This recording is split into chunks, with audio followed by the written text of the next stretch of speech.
be honest, I don't know how to charge this without shooting it. And I fell. Bounties. But he's dead for right now, so he's gonna leave us alone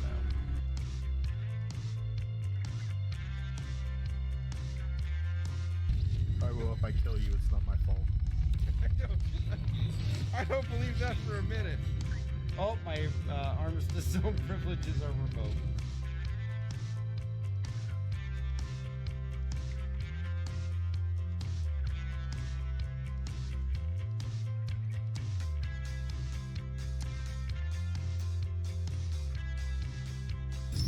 No, it looked like I got hit by my own ship when I was getting out of the seat. There's another NPC. Yep, he's dead. Oh, no, he ran away. All right, welcome everybody. I'm DarkR717, and of course, this is our weekly podcast, State of the Verse, in which we go over all the latest and the greatest news and information from around the Star Citizen universe. Of course, this week we actually got quite a bit of information, small bits here and there, and it all got all spread out throughout the week. So we're going to be going over that. Of course, as always, I am joined by Jay Skell. Welcome, sir. How you doing? I'm doing well, thanks. It's been a busy week. It has been a busy week at that for sure, between snowstorms and everything else and all the new stuff in the verse. Definitely a lot going on. Yep. So, and of course, everybody's still dealing with the wintertime blues and everything. So hopefully everybody's getting through that with no problem and everything. And definitely want to welcome all the viewers as well. Definitely feel free to hit us up with any comments, questions, or anything like that that you got in the chat here. We'll answer them as best we can. Usually we do have a guest or two that joins us from Amarok's Fang. This week, though, I think we're just going to run with myself and Jay Skell and just knock this stuff out. But Starpo, want to personally thank you for the sub. I appreciate that. And Miss Bailey is here saying thank you as well, too, even though she just went out to the potty and all that. But one thing I did want to start out with before we get into everything else is, and actually, Jay Scale, you brought this to my attention after last week, and it's one thing that we didn't see on the ISC when they were talking about the refueling. And actually, there's a video over on YouTube in regards to it that I did, the midweek update. Check that out. Definitely some good information. But something that was noticed in the gameplay of the refueling of the Gladius with the Starfarer. I know I'm looking for a button here.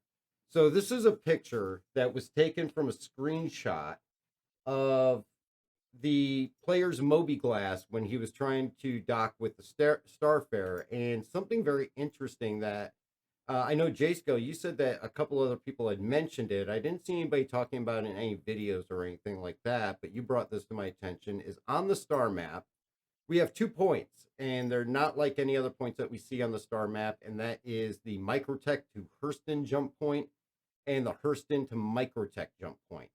And of course, we know jump points are going to be the gateway over to new systems like Pyro and Nyx.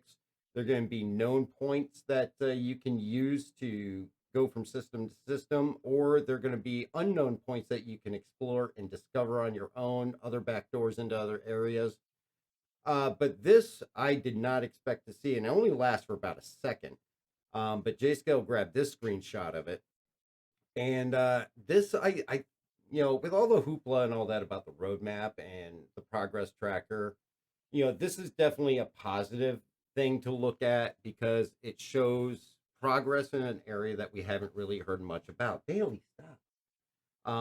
And to me, that's actually extremely interesting because of the fact that, again, they don't tell us everything that is going on. They don't tell us everything that they are currently got set up or going. We know that they have their own private internal testing server, which is what all these videos from Inside Star Citizen come from and things like that. So this shows that in conjunction with while working on Pyro and Nyx, which if you watched the Star Citizen Live this week, you kind of heard a little bit about that. It shows that they're working with the jump points as well simultaneously, because of course those have to be online in order for those new systems to work. So, is there a whole lot we can speculate from this? No. Right now, we don't know what those nav points are. They could just be nav markers that they're testing out to see if they can quantum to them. We don't know if there's active jump gates between those 2 points in their test universe that they're testing the transit between them. We don't know if, you know, what they're for really, but we know that that's at least a sign that they're working on it. So it's progress in the right direction to getting Pyro in. Uh, and just because something shows up on their internal testing system does not mean it's going to be out in 317, 318, or even 319, because right now we know Pyro is being worked on. And that's the exact phrasing that they use when talking about it, that's being worked on. There's no promises or indication that it's going to be released this year. I'm not going to assume that anything is going to be coming before mid to late quarter, first quarter next year. Probably around this time, if we're lucky. I would say that would probably be my idea. But again, there's nothing set in stone setting a date for that. But this is at least a good sign, I think. I don't know how you're kind of looking at it there, J Scale, whether you're putting a little bit more into it or what you think. I remember hearing some stuff a while back where somebody was speculating that they were going to put jump points into Stanton for us to test. I assume that that's what those are there for, is for them to test the jump point mechanics in, in their private uh, test universe. Whether we'll actually see it or not, who knows? But yeah, it was an interesting thing that somebody was pointing out on social media that I figured we could take a look at. Yeah. I mean, it's definitely interesting. I think it definitely, at a minimum, it shows that there's work going on somewhere in that scope of that mechanic. Yeah. So, and I can definitely see them doing testing ones in a shorter, live atmosphere before going to large scale and all that, which hopefully that's what this is. And they're just testing it internally, because we know they tested the mining gadgets internally, and that's why they pushed them off, because they weren't working the way that they really wanted them to yet, and that's why they got pushed back to 317 and all that. But I thought it was definitely interesting, and again, I don't want to suggest anybody speculate too much on what it is or what it means, because it truly is very, very little information to go off of, but it's more as just a sign of progress being made. Gentlemen, no pyro next month. Don't start that. Let's not start that. Haven't we all had enough salt for this month? Come on. Starpo BMM buyback available for 350 is awesome, especially with the price increase. I would definitely make sure you hang on to that one. If you haven't been keeping up on the BMM, there was definitely some information on it in this week's Insight Star System we're going to talk about. And it could, it's actually bigger than what it was. And they got some really nice shots of it too. So we'll be talking about that tonight. Let's see. Oh, and auction it off like the Polaris. I mean, we definitely could look at doing something like that. Right now, the Polaris giveaway we're doing is just a community driven giveaway. It's going to be available to everybody. People will be able to donate money so we can get it out of my buybacks, and then I'll be awarding it to one follower or subscriber here on Twitch. But it's not so much an auction as in people are bidding on it. So it is a giveaway, but definitely appreciate that, sir, as well as all the support you've given us in the org as well as the channels. Thank you very much. Chef bought the wife a doggo. Okay, doggos are good. As you can see, Bailey and Baxter are in their little thing there. I hope you are good at potty training if you don't have a dog currently. It will wear your patience down. So yeah, I just wanted to start out with that because we missed that from last week. So get into everything for this week, though. Of course, we got the live universe. It's 3.16.1, version 793.9065. Not that those numbers really mean a lot, but the 3.16.1 is the important part. And current events that are going on, of course, we got Xenothreat. Now, keep in mind, Xenothreat is only going to run through the 14th of February. Usually, those things get turned off right around noontime Eastern Standard Time. Sometimes they go a little bit later. Sometimes they get cut off a little bit earlier. So we don't know an exact cutoff time. But with Xenothreat, you do have the CDF Power Pack at $700, or you can get a War Bond on that for $630, which is going to include the Eclipse, the Retaliator, Gladiator. They're all going to have 12-month insurance. So just keep in mind those are not LTI. With the Xenothreat, you also have standalone ship sales with Gladiator, Hurricane, Vanguard, Harbinger, Sentinel, and Warden. The Redeemer, the Hammerhead, and the Retaliator all at their regular pricing. There's no discounts. Those are going to have the standard 6-month insurance, but there are War Bond CCUs on the Hurricane, Eclipse, and Hammerhead. And I would anticipate that we're going to see those sales get closed off at the same time that Xenothreat ends. So if you're going to grab one of those, I'd grab them before, the end of today or first thing tomorrow morning, so you don't miss out on those in case they do close those off. But they may keep it around a little bit longer, but they usually don't. And then, of course, we've got the Red Festival still going on. That's going to be carrying on through the 15th of February, so Tuesday, probably same deal. We're not 100% sure what time, probably around noon Eastern. You got limited sales on the Connie and the Saber. They have Warbond CCUs available, as well as you got the Miss Hull A, B, C, and D available for sale right now, with those that Hull A coming in soon. But they did not open the sale on the Hull E, which I can kind of understand. It's more of a Hull limited super super size ship. Was that like 98,000 SCU or something like that? Game breaking. Oh yeah, universe breaking at that. Of course, you got the limited Red Festival Series paints that are available. The ones for this year with the Connie and the Saber, and last year's Nomad and Freelancer versions are also available. And of course, you got the envelopes that you can still go out and pick up around Stanton and turn in for some AUEC as well. So a couple of days left on that Red Festival. And of course, we saw the launch of Coramore. Now, with Coramore, that is the Valentine's Day Festival. And with that, you get some. Oh, that's the wrong picture. Oh, come on, you silly little thing.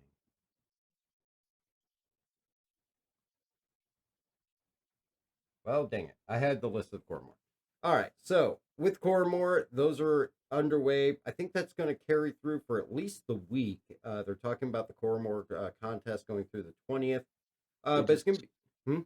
Sorry, we just got an email, or I just got an email from RSI saying that, or SIG, saying that it and Red Festival are both ending on the 15th. Oh, there we go. So Red Festival and Coramore are ending on the 15th. And of course, with Coramore, it's got the limited sales on the Super Hornet Heartseeker at $195. You can also get a Warbond CCU for that as well too. And then don't forget that with that, they've got the Love Struck paint, which is going to be for the Ion, Nomad, and the Hover Quad.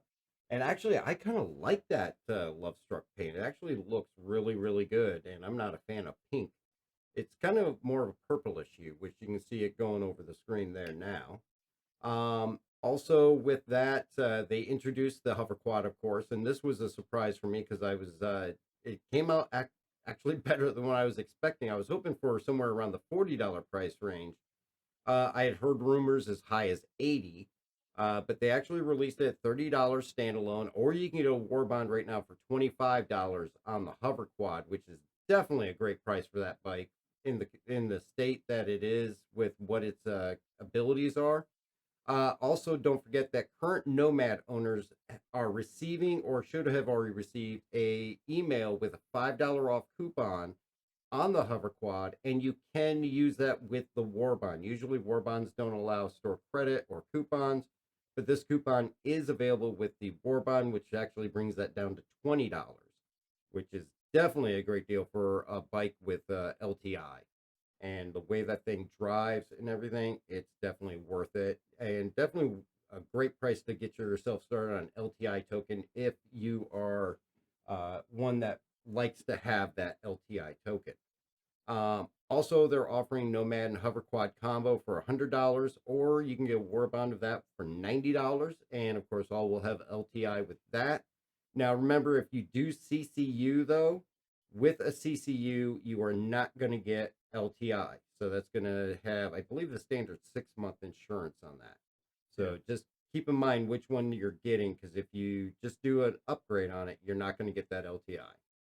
Of course, we got Cormore Declarations of Love, Finish the Phrase contest, where you finish the letter and have a chance at winning prizes. The first place prize is is the Ion. The second is the Nomad, and the third place is the Hover Quad. All are going to have the Love Struck paint and LTI if you're one of those lucky winners. You can see the RSI site for details on how to enter that. You need to submit your entry no later than midnight on February 20th. And that is going to be midnight UTC time. So keep in mind those time zones, because it could cost you as far as being able to get that in on time. What's going on, Magical? Great to see you. And yes, I actually put the Love Struck paint on my Ion too, as well as my Inferno, and it looks amazing. So definitely a great thing. Another good thing that got announced this week is anybody who's a fan of the Daymar Rally. Atmos Esports has actually launched their Fight or Flight contest, which is going to occur on March 26th. And with that, it's going to be 2v2 PvP. And it's going to be starting with 16 teams, going through double elimination down to the top dog fighters in the Star Citizen verse. Of course, Atmos Esports does a great job with what we experienced with the Daymar Rally. And if you're a PvP person and you got a friend that is also heavy on the PvP, this is definitely an event I would look into. Looks like it's going to be a lot of great fun. We are working on putting together a team for Amarok's Fang, though I will not say that I am the strongest at PvP. Actually, I'm horrible at it. But I'm thinking I may be jumping in on this. I know we have a couple other people that are interested. If you are from an org and want to do org representation, orgs are allowed up to 2 teams to enter. So you can check out the Atmos Esports site, which is going to be, what is it, fightflight.gg, I think it was. Let's see. Yeah, fightorflightgg.gg. And just remember to get that or in there between fight or flight. And definitely check that out, because it looks like it's going to be a great time. Looks like Starpo says Salty Mike came in second last year. I could definitely see him doing that.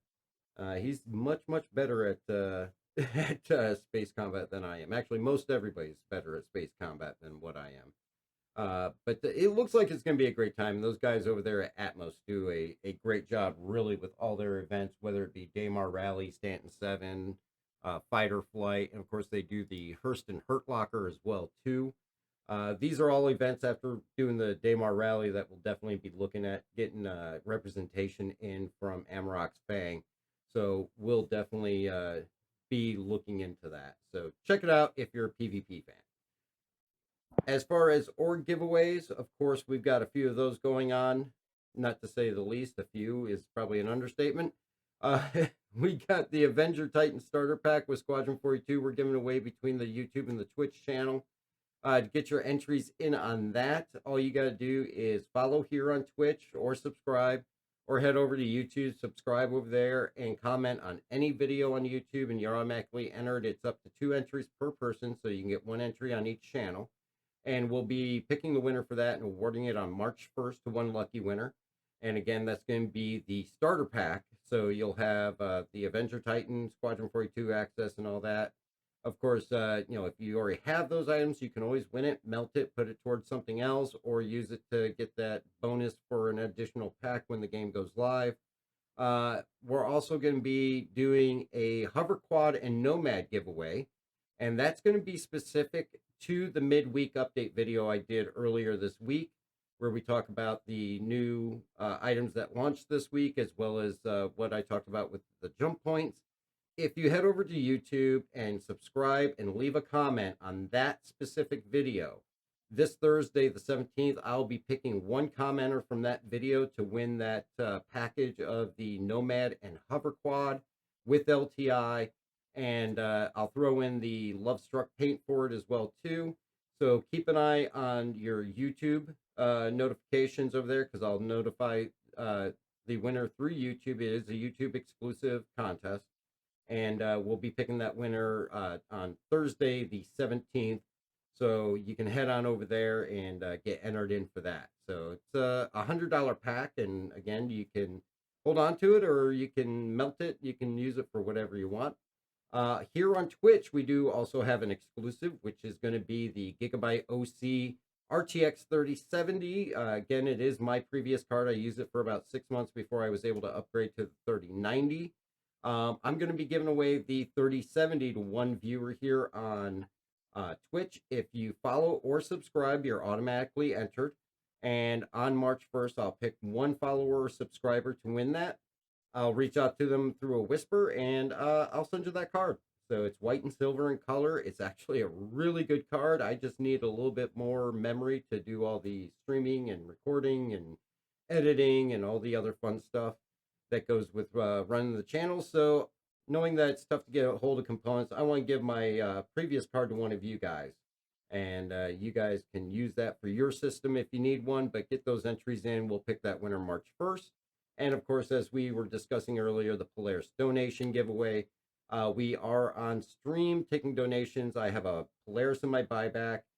Currently, I think we're about $160 that we've gotten in for that. Once the donations reach $750, we will buy back that Polaris and we will give it away to one of the Twitch viewers. And that's going to be specific to Twitch itself. So if you want to donate on that community-driven giveaway, feel free to do that. And good luck to everybody. I'm hoping that I may be able to give that away within the next probably 45 to 50 days. But as soon as we hit that mark, it's going out to one of you guys. So that's pretty much all the current things going on. And of course, that brings us to things that we're going to be seeing here coming up in February, which we know Jumptown 2 is going to be coming back.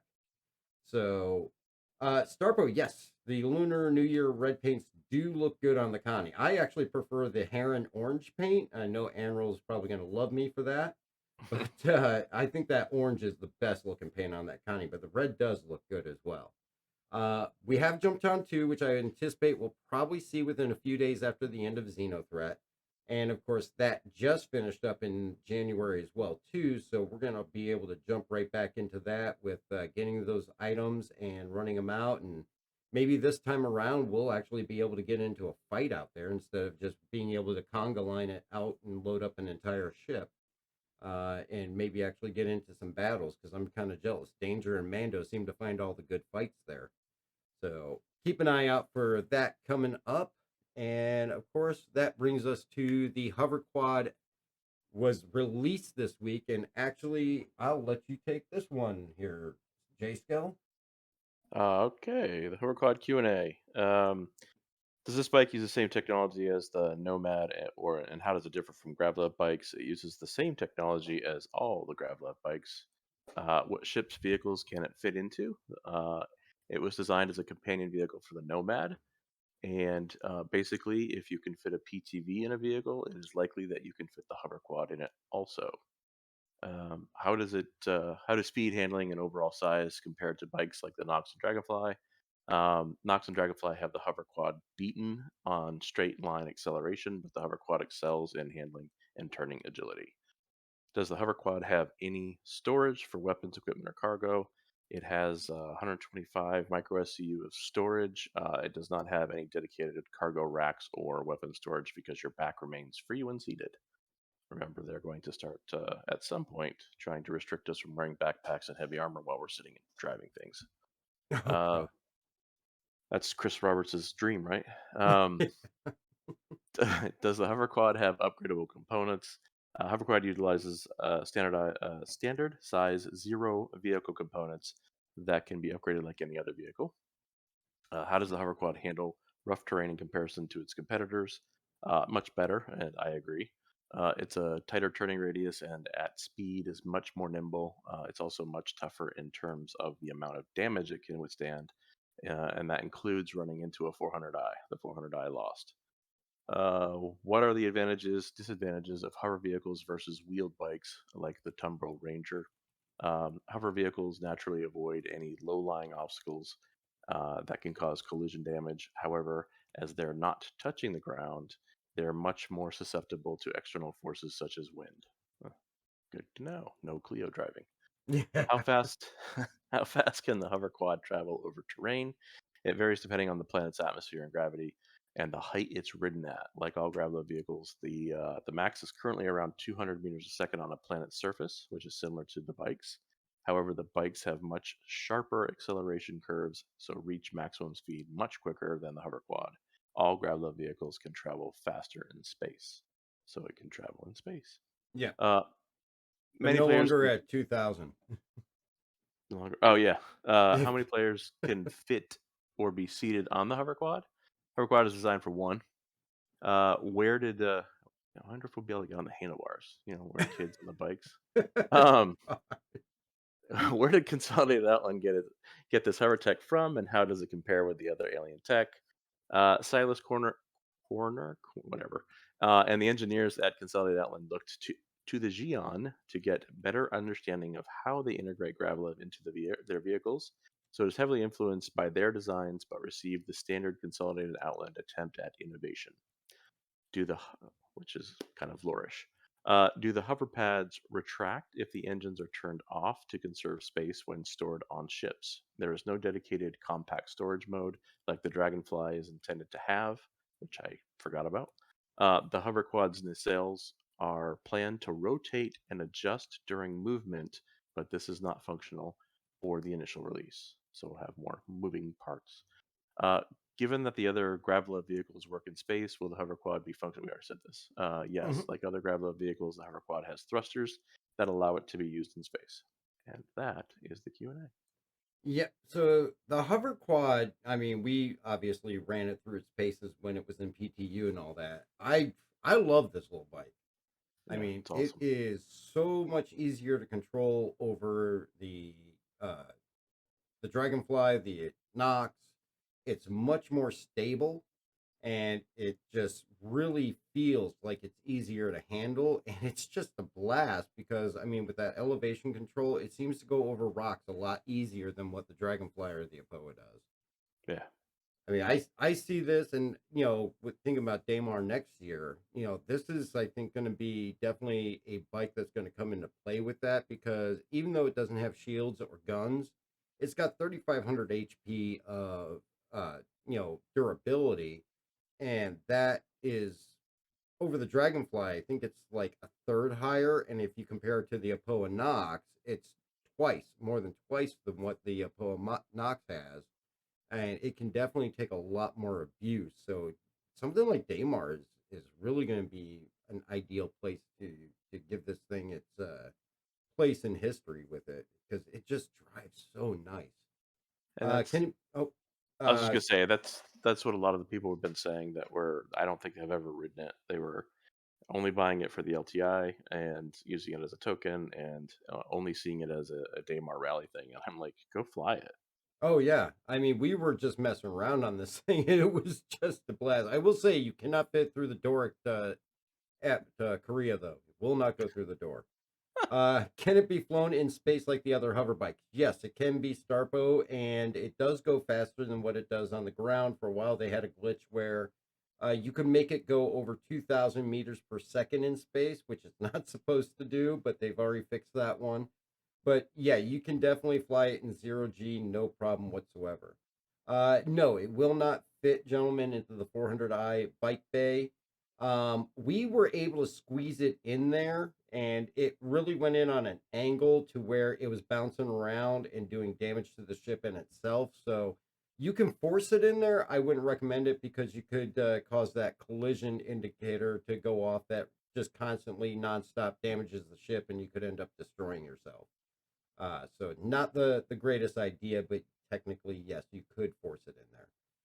As far as the carpet bombing, like I mentioned in the chat there, Starpo, they did highlight that on the Inside Star Citizen Sprint report. I think the first one of the year, and they were talking about how when they drop the cluster bombs and all that, as the first ones hit, the explosion effect actually ends up throwing all the other ones outside of the intended area, basically causing them not to hit their targets. So they were going back to kind of rework that to try and take out that kind of elemental effect to make them work properly.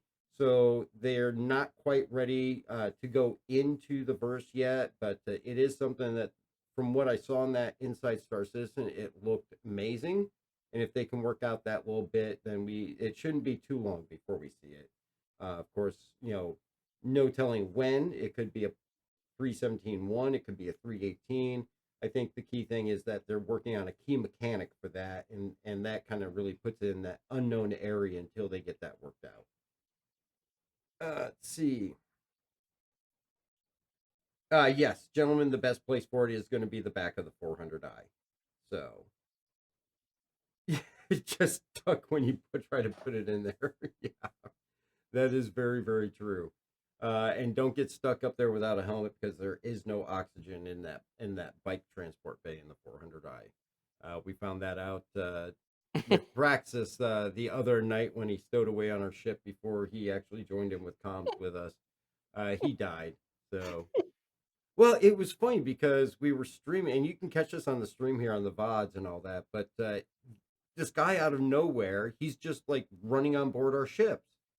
Now, he had no guns, he had no armor, he had nothing else, so he wasn't really a threat. And he started it at Xenothreat while we were trying to load up cargo at one of the wrecks.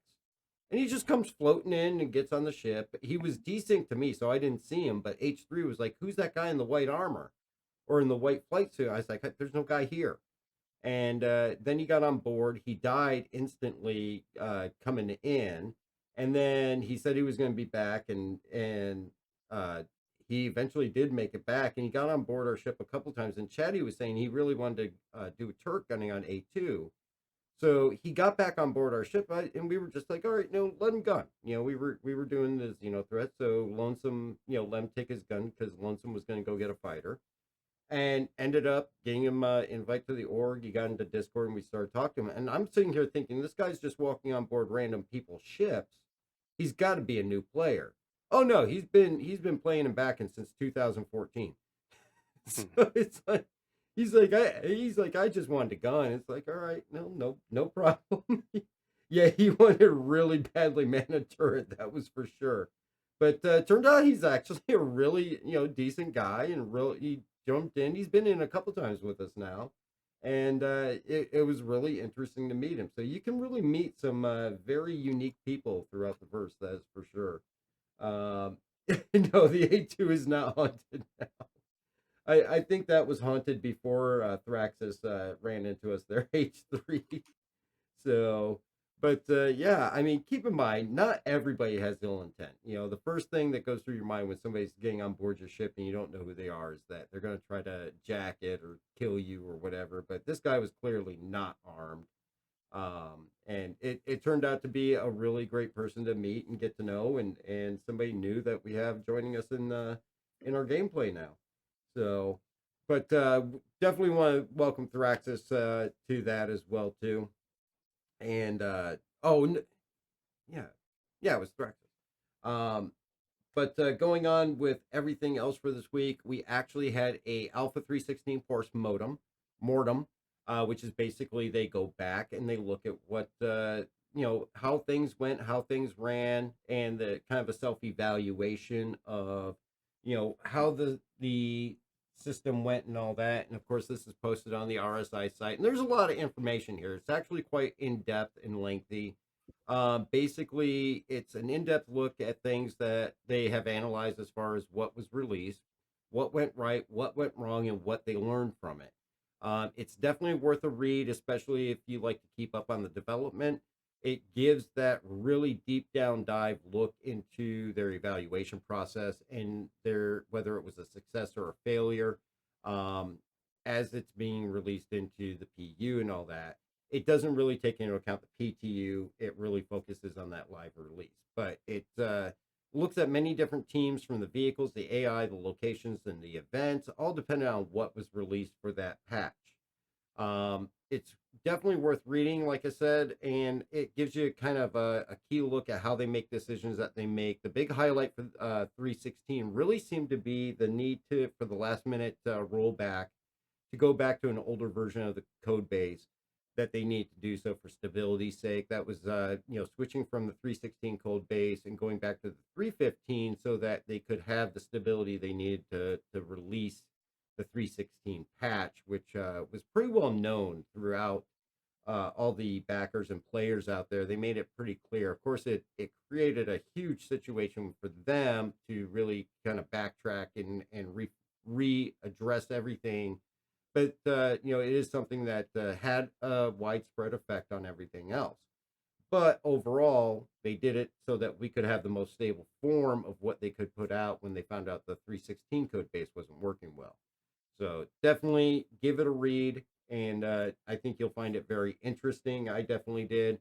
There's a lot of different points in there that would probably take us a good probably 30 minutes alone just to go through all the different stuff that they talk about in there. All right, and then that brought us to our lore post. And usually J Scale is the lore guru. Did you go and read it? I haven't yet. No, I haven't had a chance. I was just Well, gonna say on the postmortem real quick. One of the things that I've noticed over just several postmortems is you'll see because SIG is growing and they're adding more teams and things are getting more complex.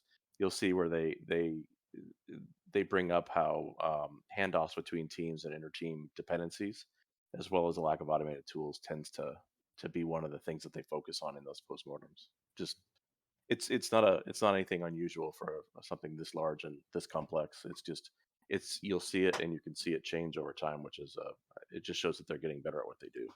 oh yeah. I mean, they're always growing and moving to new technologies and relearning things, going back and redoing things and learning from their mistakes. No matter what some people may believe out there, it is a key thing with development is to learn what you did well and how you can make it better in the future and figure out what you didn't do well so you don't do it again in the future. Yeah, yeah. I And they think also that's yeah, I mean that's pretty key in any IT field, software development field, and all that, and in many different industries and different fields as well too. and Um, they're gonna take up another crack at the Cutlass steel for everybody who loves that. yes, actually, that was one thing I forgot to put in the notes for today, and I did see it, but they actually talked about the future of the Cutlass steel and the very likelihood that there will be additional armor added to it eventually. Um, I think they had talked about a few different changes, but the armor is what actually stuck out the most to me because, of course, if anybody checks out the YouTube videos and all that, my key point with it is it's just a Cuddy Black. That's all. And they even said it in the Q&A. It is just a Cuddy Black with seats and extra guns. And when they came out with the pricing that they came out with the pricing with on it at more than twice what the Cuddy Black was, I was really dumbfounded because that did not make any sense whatsoever. And really, you're just dumbing down a Cuddy Black at that point, and you're going to steal twice as much from me because reasons. Yep. But this actually talked about the fact that they could be looking at adding armor, and armor is something they're specifically going to be looking at addressing with it. Now, does that fix the pricing issue? No. I think even with additional armor, it's going to need a little bit more than that to kind of justify the price that they got it at. I think it would definitely justify it a little bit more. But I think they still just really have that drop ship fever with that one, much like what we see with the Valkyrie, the Prowler, and now the Cuddy Steel. Drop ships really tend to be a slight bit overpriced, and of course, the solution that is just buy it in game.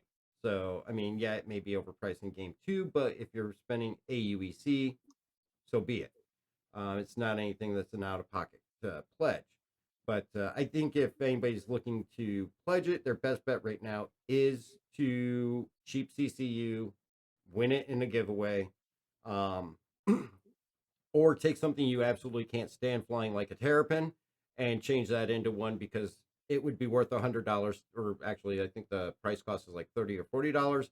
It would definitely be worth it twice that to me to get rid of a terrapin. So definitely terrapin lovers, you can send me hate mail. There'll be an address and an email at the end. I will take take that because, well, I'm sorry, but the Terrapin sucks. Other than the torture chair, I love the torture chair. But yeah, I think that will definitely help the cutting steel a little bit. I think it definitely needs a little bit more than that though. But it is nice they're looking at it. Mm-hmm. So, but with the lore post this week, I'm going to be turned into a lore nerd here, and I really try not to go down this road. But it was actually interesting. It was a really short read, which actually probably why I took the time to read it. I'm not a lore person. The lore this week was about an Imperator Toll's autobiography. Is an excerpt from the autobiography, going in depth, looking at a day in the life of the Imperator. And on this day, it was about the assassination attempt. Imperator Toll was the first postmaster, senator, and Imperator that got brought up, and I guess they weren't happy with that because, from what I can gather, the Messers are kind of like a figurehead that dominated everything, and they had to say what was being done, who was doing it, and how it was being done, and they were profiting from it. So when that system got broken down, and it talks about Imperator Tolls going into politics without the expectation of winning, but surprisingly they did win. And then on this day they were having an assassination attempt. It refers back to the security team building trust with them, and the fact that the security system for the Senate and such had been so um, corrupted that no one could really know who they could trust, but they had built trust over time. And it's really an interesting read as if you like political stories and things like that. It also goes into how the alleged assassins had been caught, as well as they had been mysteriously killed in prison before they could be questioned effectively. So definitely, if you're a lore lover, go in there, check it out. It's very, very short read, but it's got a lot of detail, a lot of information, and kind of background on this. And if I remember correctly, this is from like 2777 time frame. So definitely way back, before the universe we're playing in now. So, but yeah, I actually did find it interesting. It seemed to have a lot of kind of ups and downs and different things for a very short read. So, but that was the lore post. So check that out. It's on the RSI site and enjoy that. Which brings us to the Inside Star Citizen this week, the sprint stint. And if you want to go ahead and take that one. Sure. As he just said, it's an all sprint report edition. They started off with highlighting the derelict art or Mm-hmm.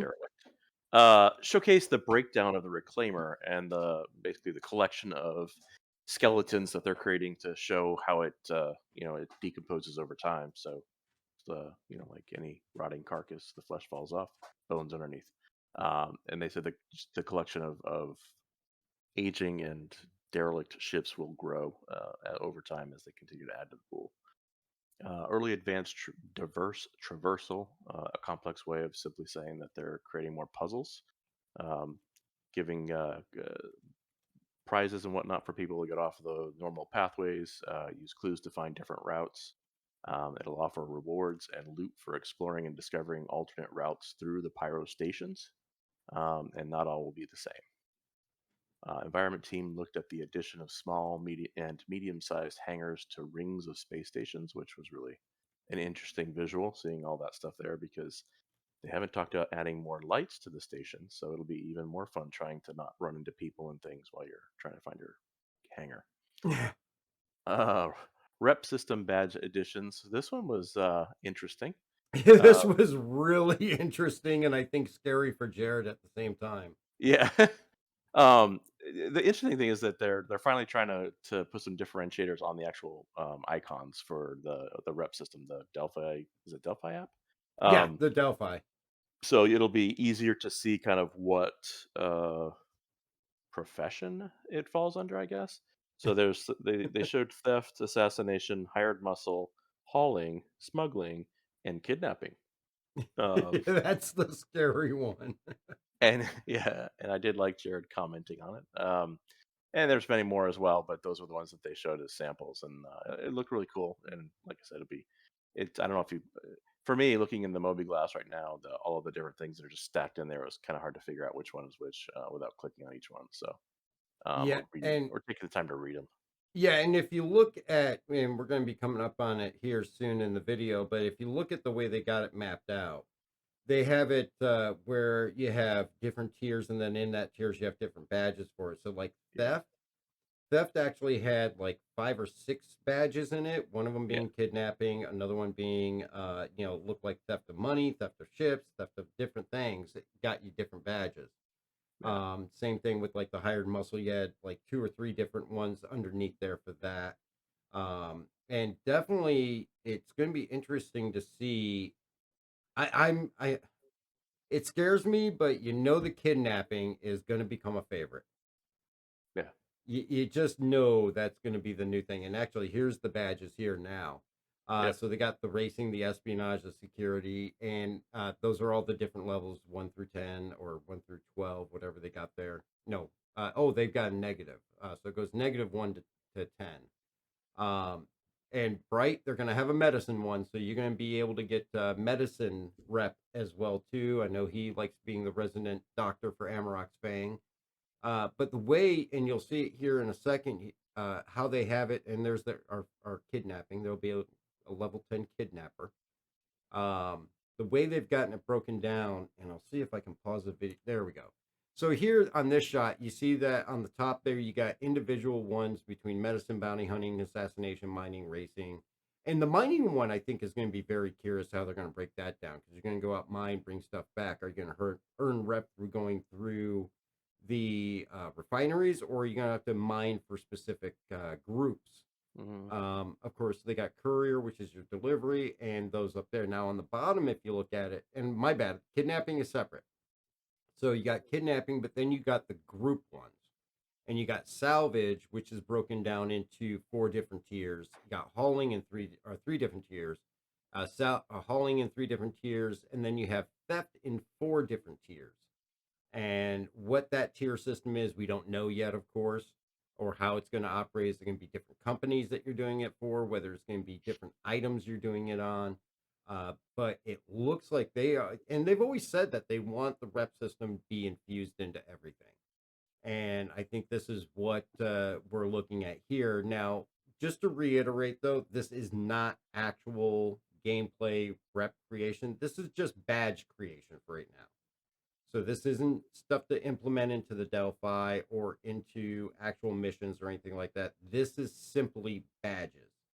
So this is only the first tier of really looking at expanding this out. So I would not expect that we're going to see anything enter into the verse for a very, very long time. But the ideas that they're having and how they're breaking this down is definitely very Yep. interesting. Urban Space Scouts. But Nice. yeah, it does have a very clean and well designed look. And I think the ideas of what areas they want to do this in are good. And it'll be interesting to see if in the long run, do we get all these different areas or not? But I think it works well.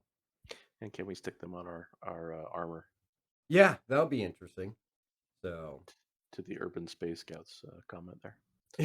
yeah. Get a little sash. Oh, I'm, yeah.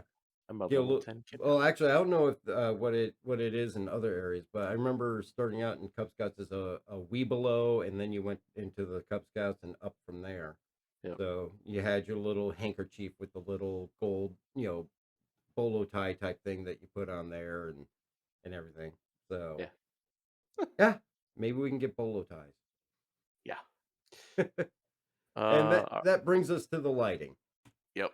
Lighting team did a pass on the Mantis cockpit, improves lighting on all items, keeps the look up to date, and also makes items less resource intensive. Additional business executive offices for Orison. Raised landing platforms will basically where these things will be located. Gameplay for these areas are unknown at this time, and Jared said, "Really, I don't know because I missed the meeting." Yep. So we got no clues, but it looked interesting anyway. I don't. I assume there's gonna be mission givers on them. I would imagine it's gonna be like when you go to see Hurston. Yeah. Constantine Hurston. There's going to be an office. You're going to go to the office. They're going to give you a job. You either got to bring it back there or take it to somewhere else. But that, I have a feeling, is what the basis of these are going to be. Or it'd be headquarters for orgs. Yeah, it could be. I mean, we know that over on ArcCorp that all the buildings have landing pads on top of them, or a good number of them have landing pads on top of them. ArcCorp Tower has a landing pad on top of it as well as a doorway. If you look at Microtech, every Yep. building has a landing pad and Yep. office on top of it. So I can definitely see this starting in Orson, moving out from there. Yep. Drake Vulture into the ships. Drake Vulture final art pass as decals and final touches are placed prior to salvage release in 2022. It's all looking so clean and shiny. It doesn't look like a Drake ship. I know that's the weird thing about it. It's not all beat up. Yeah, it was just the undercoat before they put the final scratches and dents in Yeah, it. I'm actually looking forward to that ship. I think that one looks like it's going to actually be pretty good. Yeah, I agree. And it'll be interesting if salvage ends up being as profitable as mining. Because right now, you want to make profits. I mean, for me personally, it's mining. Yeah. So Well, and if we're just doing hull stripping in the very beginning, I don't know if it's going to be like, is there something that's going to be able to be stripped off a hull that's as profitable as Quantanium? probably all the ships I destroy, and you guys can just follow behind me with the reclaimer and the vulture. You guys will make a killing. True. Um, Hull A, which is now on screen, getting final art pass as well. Um, trademark turret was added, and motion of hull looks awesome. Um, and I really feel like if the Hull series doesn't have the 1980s Transformer transformation sound when they start transforming, it's going to be a fail. Uh, the Hull A actually spawned kind of a back and forth with CIG dev Adam Parker, was it? Yep. Asking questions about the Hull series, and what we got from the back and forth was Adam said that the animation is going to be triggered, the expansion and transformation of the Hull series is going to be triggered by a button on the dashboard. I dropped this in the Discord, but Yep. and then he hopes that they'll also have a keybind for it. That same technology and approach they're thinking about using on the Core to solve some of its issues, or not the Core, the Reliant series, to fix some of the issues that we're having with it. Because I think it's got VTOL engines, but you can't do VTOL. It just kind of flips back and forth, right? You put your landing Yep. gear up, and the engines flip, and it does that weird B-wing thing. Yep. What was the other thing that was in there? The Hull C is definitely held up because physics grids are on those little paddles on the outside. They're not on the Hull A. That's why the Hull A is apparently able to move through. And there was one last one that I can't remember. I forgot to write it down. Oh, anyway. Well, Moving on. Well, Go I ahead. will say this because you talk about the Transformer sound and made me think of Raftron. But if you watch this animation, this is what they need to create Raftron in the system. True. Go from arm mode and bring it down to ship mode. Yeah, but Raftron is like, what is it, like 10 Argo Two, rafts yeah, it's two per limb and then multiples on the chest. So you got at least 10 in there, 8 to 10. and a giant Pico ball for the head. Yes. Um, And Banu here's our Merch- BMM. yeah, Banu Merchantman. Interior is getting done prior to going to gray box. The front turret system is getting completed. The way they described how the actual turret works, like how it comes down and like basically surrounds you and sucks you up, sounds interesting. Um, the floor in the area, the floor below, you're basically out on like a catwalk. Is the image up yet? I don't see it yet. It's coming up here in a second, and they talk about how it's open to all the floors below it, and Yeah. they made the reference that Chris Roberts finally built his own Cerebro. Yes. Um, X-Men. Let's go. Adjusting the size of the stairways in the engine area because it was getting kind of tight in there with all those moving bits. And then working on getting that final Banu look and appeal set in place. I think you mentioned also that they're working on a sanctuary as part of the Banu look and feel, and that'll be something special as well to look at. But Yep, there's and the there's our turret, and yeah. don't forget they also mentioned that there's going to be a brig on this ship. Yeah, yeah, yeah. So you're going to have a jail that you're going to be able to put people into for whatever reason. I don't see this thing being a bounty hunter, but maybe NPC tries to steal some goods from your shop or something like that. Maybe you can imprison them, or you find a criminal that is on board your ship shopping, and you got the bounty for him. Maybe you can take them and put them in the brig. So some definitely interesting gameplay with that one. All right, and then derelict outposts. I think this was in the sneak peek, wasn't it? Yes. Concept art looking amazing. These will be outposts long abandoned that can be explored and items found in them. Only in the concept art phase right now. Each location will be unique as far as environment and what is there, and they do look pretty cool. And SC Ronin, yes, those previous shots were of the BMM. And of course, we're looking at the derelict outpost now, which, I mean, yeah, if you're going to have outpost ships, I mean, there's going to be abandoned, settlements and things like that that will definitely be good. And of course, they'll, again, like what they're doing with the derelicts, have different rewards and loot that you can find in these areas as well, too. So it seems like as we progress with these, because they've already said that on the Caterpillar derelicts that are out there, that some of them will have some better loot in it. Um, and I know previously they said that there are no specialties out there. None of the loot you're going to find is special stuff. But then when they talked about the caterpillars, they said there will be more rare loot in those. But keep in mind, rare can mean a skin. It can mean a knife that you already have, but in a different skin. Yeah, Same thing with guns. You might find guns. You're not going to find, from what I've seen and I've heard, you're not going to find any special one off items that are unique unto themselves outside of what's already out there in just a different color variation. So, yeah. definitely quite a bit there to look forward to, though. And in the looting that I've done in the outposts and whatnot that are just right there available, the only things I found that were quote unquote unique were just like you said. It was a helmet that you could buy in a shop, but it was just in a color you can't find. Yeah, and I found some knives and Yeah, some minor things like that. I think I found one helmet. So, I mean, there's definitely some unique things out there that are different. I've definitely found a couple things that, go good with some of the armor sets I have that I actually prefer over the regular stuff.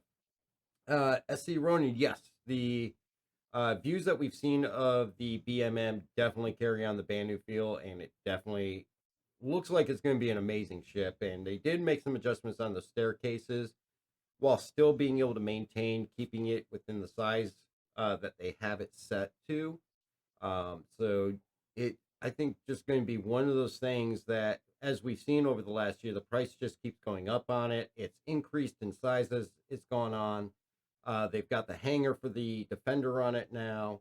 This thing is going to be a beast throughout the system. I mean, not only alone in its ability to do different things and carry a lot of people for a lot of different reasons. It's going to be interesting to see how they do the marketplace. It's going to be also interesting to see what they do to really counteract the SCU space this thing has.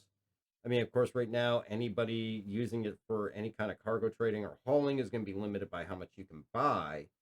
But if somebody sits there and stocks up over time and fills this thing up and goes to try and sell it, those sell limits are absolutely going to need to be in place to keep from breaking the economy. If there's a glitch, though, that happens, that like what we saw in 312, that allows them to sell it all at once, it's gonna break the economy in a second. So, I mean, this thing has massive storage space compared to anything that we have now. So, let's see. Yeah, well, gentlemen, you do definitely have a chance to find something that's rarer. But again, it's going to be a reskin of something that's already in the game, which can definitely be fun to find. Obviously, a lot of the loot boxes also include harvestables, whether it be the spores or the fungus or other things that you can use to nourish yourself while you're playing. But I found helmets, I found knives. I think those are probably the two biggest things, personal related. Guns that I found have been plentiful, but they've been the standard gun. I haven't seen any reskins on the guns. But no, it's definitely fun, especially when you get into the bunkers. My biggest problem is I never have enough space to carry everything out. Need to make a box. I I need a bigger backpack. I need to just go around in my Pembroke everywhere. But Uh, it's so ugly, and I hate how you can see the bottom of the inside of the helmet when I'm wearing that. I haven't put it on, so I don't know. Yeah, I've been sticking to the bear heads. But if you wear the Pembroke armor helmet, like down where the visor comes down around your face, you can actually see the inside of the helmet through your first person view. Uh, So it like cuts off some of your visibility on the lower part. So, but and gentlemen, don't forget we do have other things out there during the Halloween festival. They were doing that special helmet out at Bennyhenge, where you could get the broken faceplate helmet. It was actually a standard helmet, but the glass was shattered and shards were sticking out. So that was something that was definitely unique. That was out there. I don't think they're giving that away out there anymore, though. But you can always give it a try. LJ just did it. Oh, did he? Lori did it. Yeah, Did yeah. he get that? Yep. Oh, well, there you go. You can go find Benny Henge and you can get yourself that broken faceplate helmet. And even though it's broken, it will still hold oxygen and keep you alive. So, actually, I have that and I never wear it. So, but yeah, looting is going to get better. Looting is definitely going to be getting better, especially with the reclaimer and all the other ships. We know we're going to see more starfarers. We got the caterpillars in now, and now with these new areas to loot, we're going to be seeing more and more of that come in. Keep in mind, you're going to run into puzzles. You're going to have to find your way around the ships. Not everything is going to be just black and white, accessible or not accessible. And that kind of brings us to what they were talking about with the advanced traversing. You're going to have to solve puzzles to get around obstacles, and as well as different areas are going to have different things. So you're going to have to spend some time on these derelicts to find the stuff that you're really looking for. And it'll make it an interesting gameplay loop where, yeah, you could spend your whole day doing nothing but going out there trying to find all the derelicts, because it doesn't seem that there's any missions that will take you right to them. You truly have to just go find them. And I know you said you found one. I know some other people have found one. I've not personally found one yet. But No. fly around the planets. You'll never know what you'll find. A lot of people, I think it was a year. I think it was like 9 months to a year before I knew Benny Henge existed when I first started. And there's picoballs out there. Yeah, I don't know anybody that's found one yet. There was one. It was on Twitter a few months back. Was it? Yeah, Jared actually confirmed that it was definitely one. Ah, so yeah, and you got the pico balls that you can search for. And where'd they find it? It was in one of the outposts on Microtech. I can't remember which one it was now. It was one that I had been in, and I didn't see it. I was like, "What? It Oh, wasn't there." that just kind of makes you kick yourself in the backside, because you know Yep. you were there and you just overlooked that one little detail. Yep. All right, so that brings us to Star Citizen Live this week. This was actually the Planet Content Team Q&A. This was, something different that we haven't seen in a bit. I think it's been at least 4 or 5 episodes since we've had an actual kind of Q&A with the team. Most of the ones that we've been seeing recently have been creation teams just creating something over the course of the hour. Excuse me. Thank you. But this was actually interesting, and I actually enjoyed watching it. Usually the ones where they create things over the hour, I have trouble just keeping up with it. But this was a Plant Content team consisting of Sebastian, Max, and Daniel. And they went through a lot of different questions about different areas. And these were all submitted live via Twitch as they were going on with the show. And yes, somebody did ask, when is the Polaris coming out? And their specific answer is the what? So yeah, they do not address that. So as Jared pointed out a second time later on in the video, is uh, the when questions will not get asked. They never answer when questions. They won't answer when questions. And on top of that, this team doesn't even address the when. So these guys are actually involved with designing and developing the flora, the fauna, the landscape, and basically the planet tech in how they create different planets and such. A lot of stuff that was asked thankfully was in regards to that. They were asked, though, a lot of questions about rivers and a lot of questions about lava. And Mhm. they did state that the rivers was really a question that they're going to save for another show with the developer working specifically on that. So we'll be seeing another Star Citizen Live where they address that with people working specifically with the rivers. So they didn't go too in depth into it, but they did talk about Pyro. Will Pyro have the flowing lava fields? They said they are close on that. They're planning on doing it, but unsure if it will make the deadline to launch in with flowing lava fields. But it is their goal and plan to eventually have these in. They stress the fact that obviously we all know that when a planet is introduced, it's not in its final state. That, polish passes and additions get added in as time goes on. Gentlemen, you have a good night, and we will catch you hopefully tomorrow on stream. Thanks for joining us. But yeah, it is a end goal to get that kind of flowing kind of effect of the lava, but it very likely it won't be in there at the launch of Pyro. Um, this is where they also Jared stated that they did not promise a launch this year of Pyro, just the fact that they have it in a working status. And again, I would not expect that we're going to see Pyro this year. We know that, obviously Jax went off to Pyro at the end of IAE. And as Jared does stress, we are on the road to Pyro.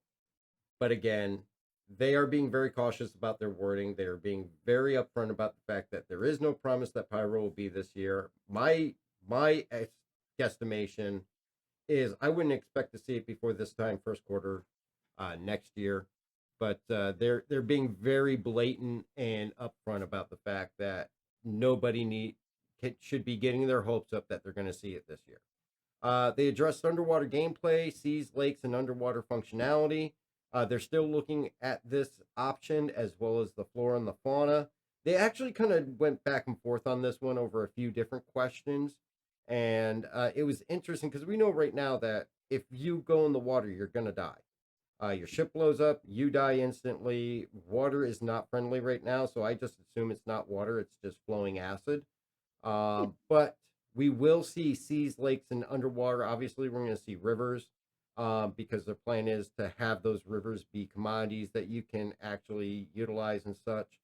But they will be introducing all these functions as well as they did specifically talk about underwater gameplay. There's nothing that's mapped out, nothing that's really developed yet at this time or even in the first phases, but it is a goal that eventually we will see some type of underwater functionality uh, because definitely there is a look at what kind of plant life is going to be down there as well as, are there going to be caves, things like that.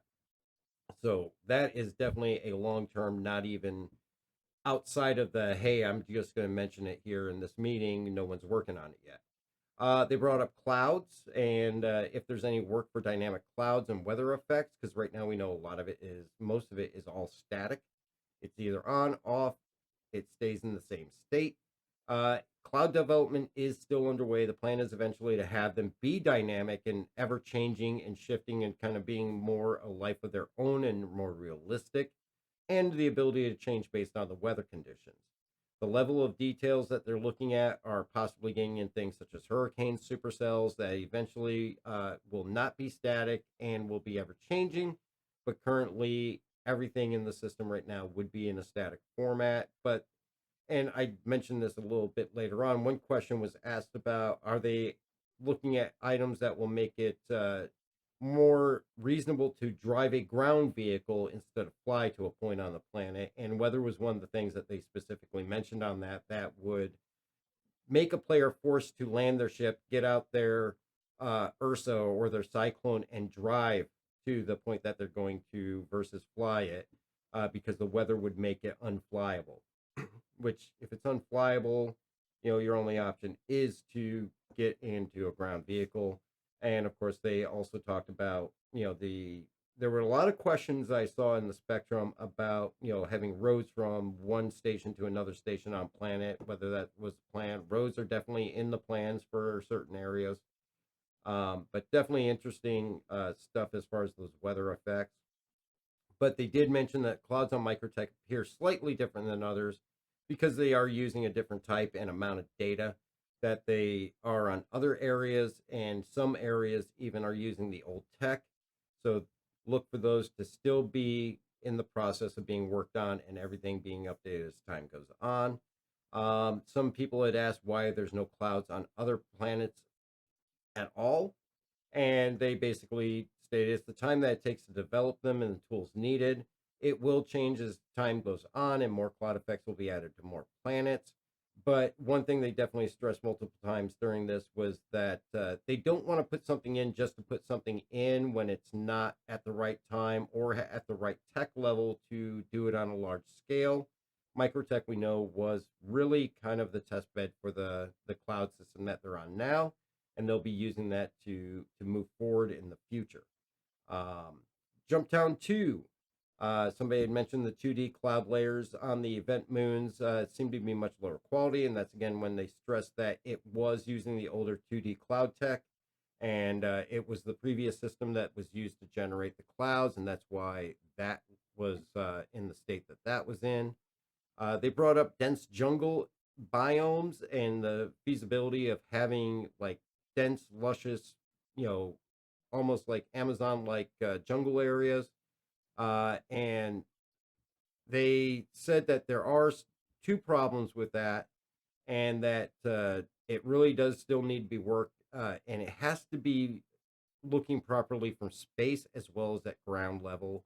It's not currently being worked on, but hopefully they will be starting that on soon, because as we know, a lot of planets are very similar in the fact that, you know, Walla, Lyria, Daymar, everything is like more of a desert type plant. Microtech is the first one that really introduced heavy forested areas and such like that.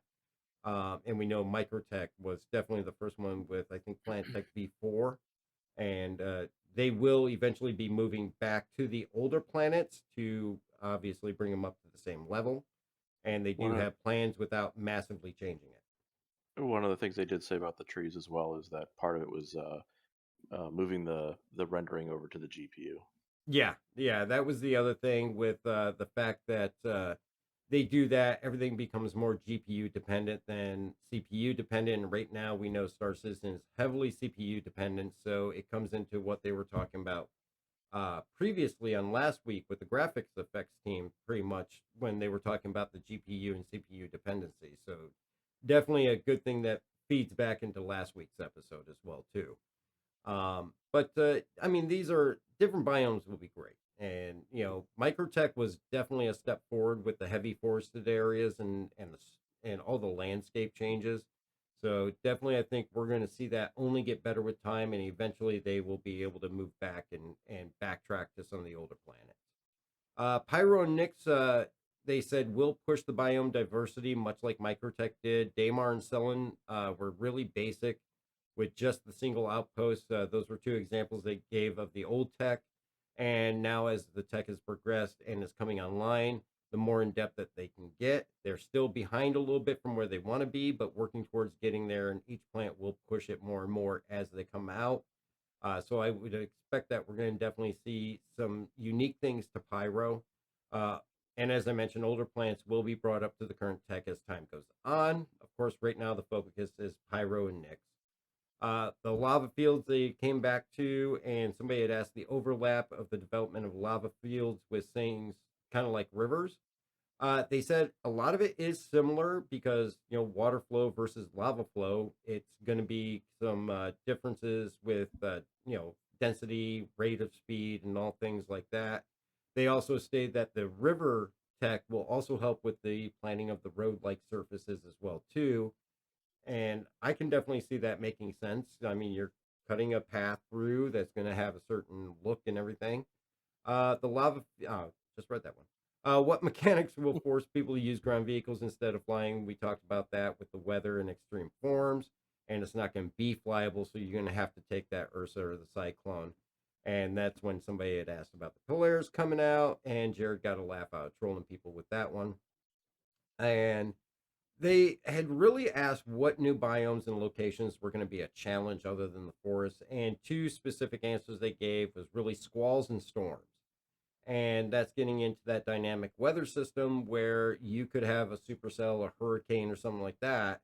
That's really going to just come up, based on how they have it set in the weather changing system. That you could end up just flying down to a planet. You've got to go to, a outpost to clear your crime stat on the surface, and it could be in the middle of a hurricane. You're going to have to deal with that. But the the systems that it takes for that change is what's challenging for them. They did specifically mention quicksand, which they got a good laugh out of because they said that it seems to be something out of the 80s that most of them can't say they've ever seen quicksand, heard of anybody being swallowed up by quicksand, and it seems to be really a product of the action movies of the 80s, which I agree. I mean, Yeah. we know quicksand is real. I'm not so sure it's as dangerous as the movies of the 80s made it out to be, though. Well, Jared made a comment. He's like, "I've been here for almost 50 years and I have yet to encounter it." Yeah. So maybe it's It, not as prevalent as we thought. I think it's real quicksand is really localized to certain areas or certain conditions. So, but they are not looking at putting quicksand into the game anytime soon. So definitely, maybe that's what's swallowing us up on these planets when we just fall through the surface. It's Yes. quicksand. We already have it. Come on. Yep. We do. We'll just have to change that to people saying I fell through the planet too. I got swallowed by quicksand. Yep. So Gravity Cat, if you're watching, there's your new statement when you fall through the planet. You got swallowed by quicksand, my friend. Will Stanton get Canyon and Rock Spires as seen on Pyro? They actually, this was interesting because we've seen the screenshots of Pyro. There's a lot of unique kind of rock structures and all that. Um, but they did state that there are going to be these aspects of Pyro that is specific to Pyro and the Pyro planets because we know that there's going to be the volcanic formations and all that stuff, the lava formations that you're not going to see necessarily on Hurston. And these geographical features may be unique because of the conditions. But this is where they also stated that they will go back and update other planets based on their own unique biomes and such. They did also mention cross pollination. Obviously, a lot of the harvestables that we're seeing in Stanton right now, if you look at the lore, come from different systems. Um, but each system will have unique things to it. So it's not going to be all the same stuff that we see in Stanton. You're going to see different plant life that's going to be specific to certain areas. You're going to see different vegetation and edibles and things like that. So but the cross pollination thing will always be a possibility that you may see something in Stanton that came from the Nyx system or the Terra system or something like that, or a Sol. So a couple of different interesting points on there. They talked about cliffs and overhangs, Wile E. Coyote style. They said that this is something they've definitely worked with in the past, and they keep trying it. It keeps failing. They put it away for a moment, and then somebody else says, "Hey, let's try it again." And it is something that, as planet tech evolves, they will eventually get to where they can have more sheer cliffs, more overhangs, more structures that are not so just flat or angled, and be able to have more variety and dangerous elements there. But they did say they have tried several times to get it to work, and I think they were talking about it's the texture stretching that is one of the things that's giving them trouble with it. Yep. So that was where they were having issues with that. What kind of minables will be in the new systems, and they did mention that there will be unique minables to Pyro and other systems as they come on. And I really see this as the fact that you got to have new harvestables in areas and different types of things. You can't just have Quantanium or Laranite everywhere and all that. You have to make it worth the trip to go there to risk getting it, especially when you're talking about Pyro, which is going to be a pirate area, and you're at higher risk while you're in there working to get this stuff. It's going to have to be something more rare that you're going to be able to get more money for, and there's got to be that reason to take that risk. So you will see different harvestables throughout the new systems that we don't see in Stanton. We talked about volcanoes. They really said this is a visual effects question, but once the lava and lakes and rivers are sorted out, the visual effects teams are the ones that can address volcanoes. But they believe that, yes, eventually we may see some planetary areas that will have volcanoes and things like that. They brought up landmarks on different planets. They talked about one that was on Magda that I wasn't even aware of, some kind of rock formation on Magda that was a glitch. And then one day it was gone. A lot of people got upset, so they purposely put it back. They don't know if it was an accident that got taken out, if somebody purposely took it out, but they did say they ended up going back and putting it back in. I'm not sure what this rock formation is. Now I'm going to have to go scour Magda to see if I can find it. Of course, we've seen the wall on Aberdeen as far as if anybody watches the Amrock Spang stuff or my YouTube channel. We've seen the crevice on Hurston, which I haven't been able to find since. I think they took that out and they haven't put it back. But I think the wall's still there. And these things are just things created by graphical glitches that create unique rock formations, geographical kind of areas that are not actually supposed to be there. They do acknowledge that it happens, and they're shocked and surprised by how popular these things become, because then they go and fix it, and then they start hearing all this stuff about, oh, you took it out, and it really becomes a destination point of interest for this. And it really does, because it's something new, it's something unique to see that you don't see anywhere else. That's why I think we like going to the wall and stuff like that. So there will be landmarks, but it's going to be more landmarks. They're not going to purposely create these things. It's going to be more things that are created as far as landmarks that are going to be unique and identifying to that planet. Kind of like how you go to ArcCorp and ArcCorp Tower is the identifier, or, something along that lines. You go to Hurston and, Hurston Dynamic Tower is an identifying landmark feature of that planet. So it's going to be those type of things, because of what it takes to handcraft these, that ideally they're wanting to stick with the process and the system of creating these through the way they have now, because the time and resources it takes to handcraft these individual unique items. Getting into caves. Somebody asked if they'd seen them all, or were they done? Were there going to be anything new? They did say they do want to see more caves and types of caves. And this actually, if you watch the video, got very interesting, because this seemed to be the part where people weren't sure what they were supposed to say, or what they could say. And Jared kept pushing them that, go ahead and say what you want to say, and he would take the blame for it. But they got into talking about the possibility of lava caves, ice caves, and this is where they kind of talked about the water caves as well too. Eventually, they did come out, and when they were talking about the fact that every cave right now is a rocky cave, and they did mention that any departure will require additional artwork and work on additional cave types. And this is where they came out and they said, yes, we are working on some differences in caves. Nothing as far as what to expect or planned timeframes or anything like that, so don't read too much into it. But they did say that they're looking at mossy caves, acidic caves, and different type of cave systems than what we have now. Because most of the time you go into a cave, it's very cookie cutter. For the most part, the paths are easy to find. They used to be a lot easier, and now they're a little bit more tougher, especially with the occasional holes you can fall in and you have to climb out.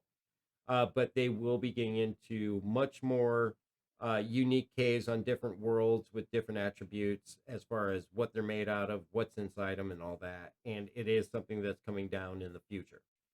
They also talked about flyable caves, and they did mention that this is really going to take a lot more work, which really kind of threw me for a loop, because if we remember when they were talking about the new cave system, one of the videos that they showed, I think it was a Gladius, they showed flying through a cave.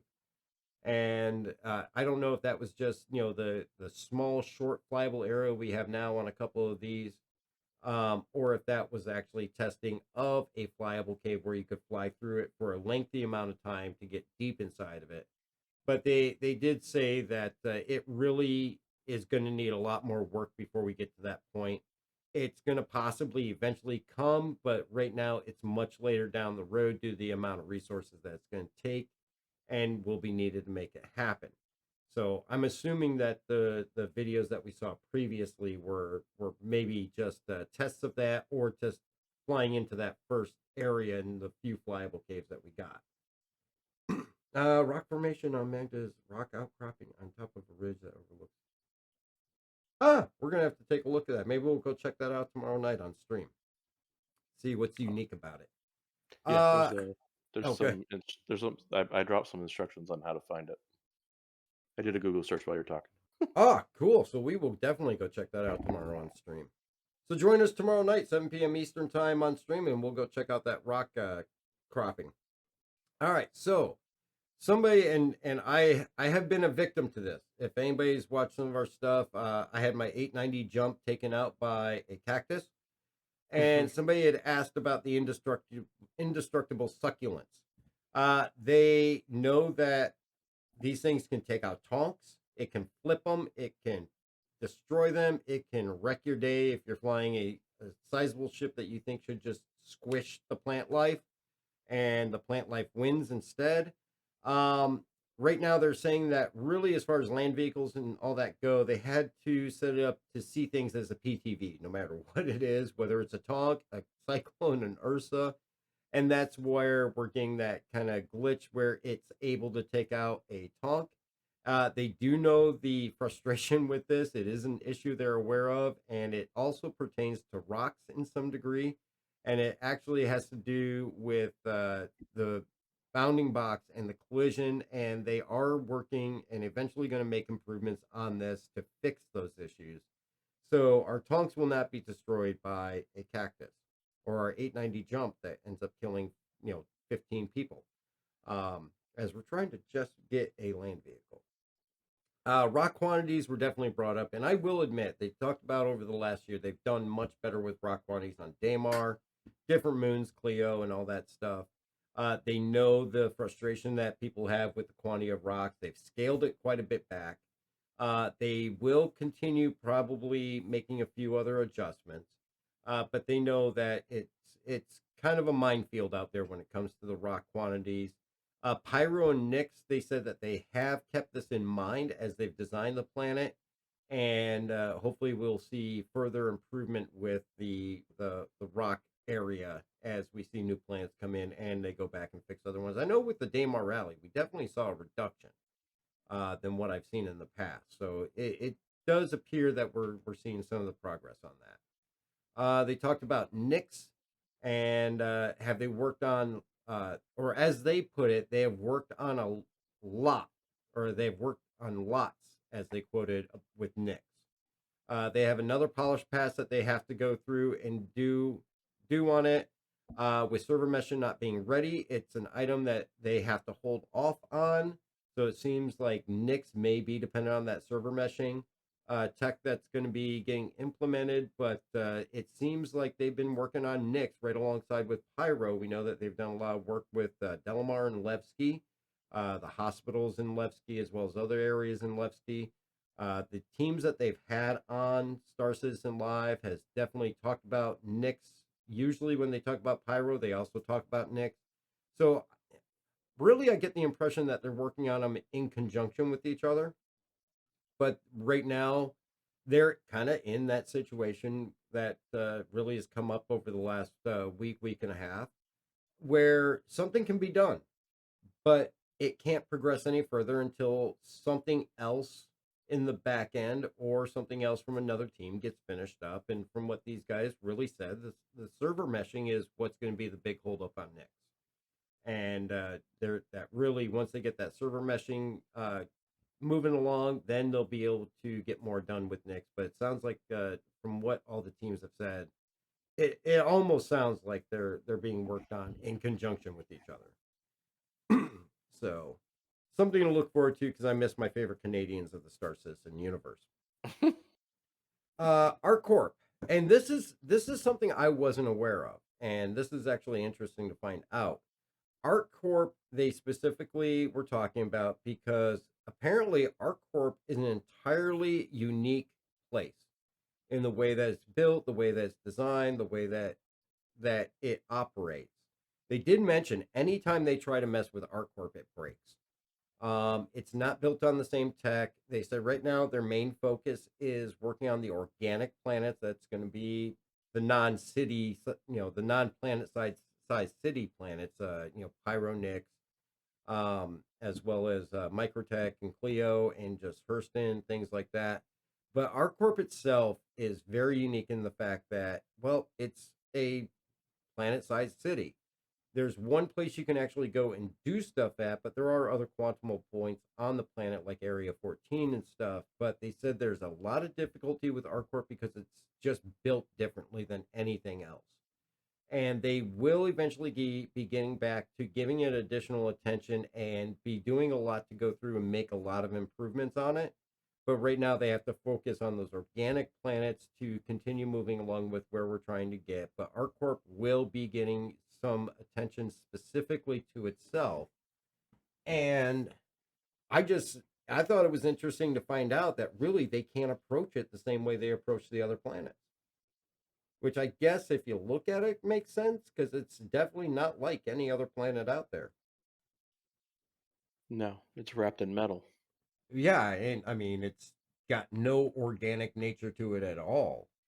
And I mean, right now, outside of just walking around Area 18, there's nowhere you can go anywhere else on that planet.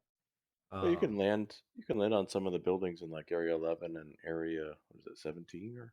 Area 14, Area 11, and all that, but there's, I mean, you can land, you can look around. That's Yeah, about yeah, it. yeah, there's nothing to do. So, I've always hoped that eventually they'll put something in at those other areas because why else would they have the quantum points? And maybe the fact that anytime they mess with our corporate breaks is very possibly the reason we don't see things at those other areas. Yeah, makes So, sense. but apparently our corp is very sensitive, so please don't do anything drastic to it. You might break it, and we don't Special need a plumber. broken R corp. So we deal with enough breaks. But I thought that was interesting about that. Of course, they did mention next week on Inside Star System they're going to have the DNA head textures, character creator, and planetary nav mesh with the AI team. And then on Star Citizen Live, they're going to be jumping in and doing some more creations for the Pyro system, kind of like what we saw in the previous one. So it'll be interesting to see with that. And that was pretty much a Star Citizen Live. So not much after that. They pretty much finished it out. No, after credits scenes, that's for sure. So, but yeah, a lot happened this week.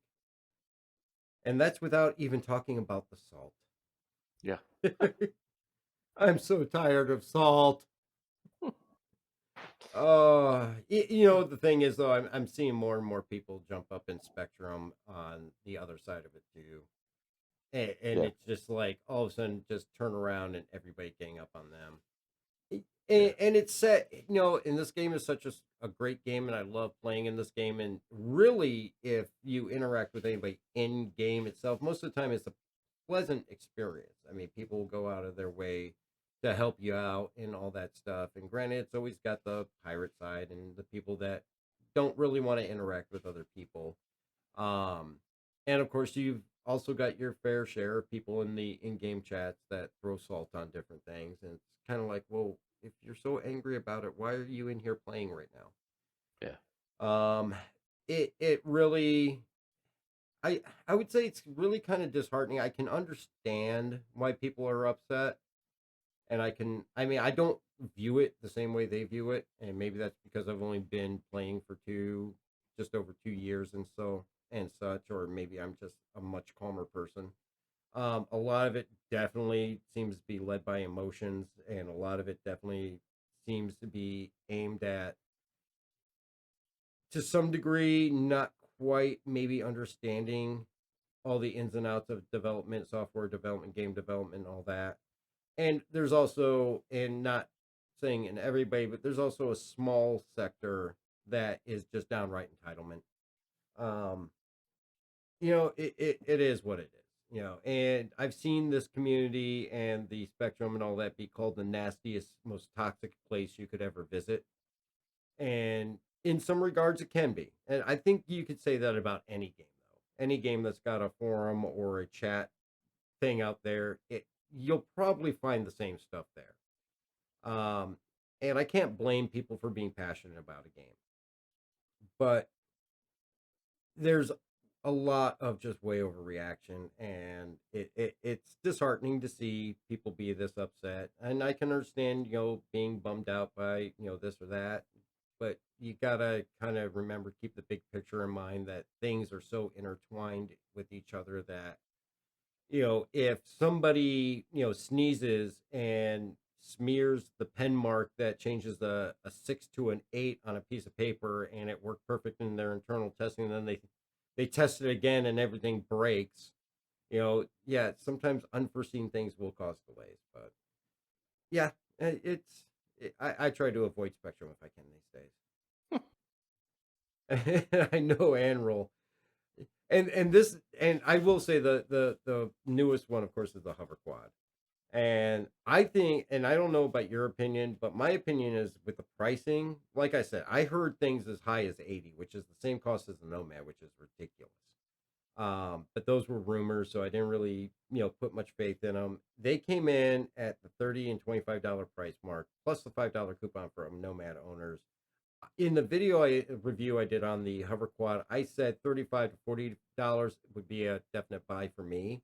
But again, these things are also so cheap in game that if you just wait the patch or cycle or two, you can get in game dirt cheap.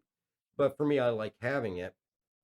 They knocked it out of the park at $30 and $25. I think the fact that it's got no shields, it's got no guns, but it has the extra HP and the extra stability. I think they hit that one right on the nail.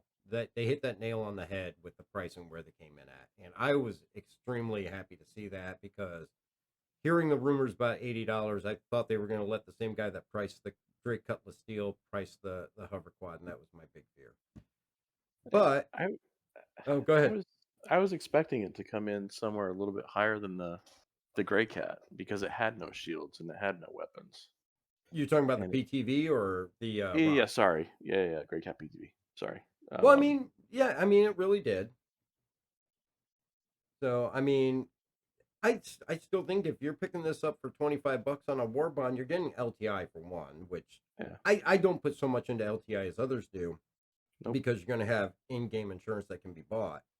But I think the price is reasonable. I think it's actually below reasonable in my opinion.